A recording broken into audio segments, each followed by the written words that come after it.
చితిమంటల సహగమనం ఒకసారే బలి చేస్తుంది. పతి విడిచిన సతిగమనం ప్రతి నిమిషం రగిలిస్తుంది.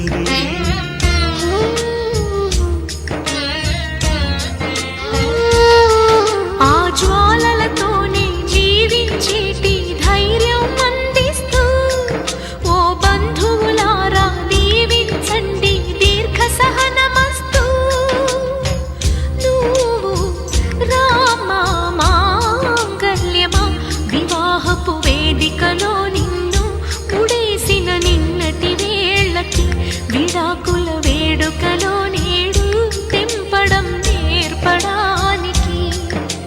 పందిరి వేసిన ఆకాశానికి యువమ్మా ఆహ్వానం, పీటలు వేసిన ఈ నీలమ్మకి యువమ్మా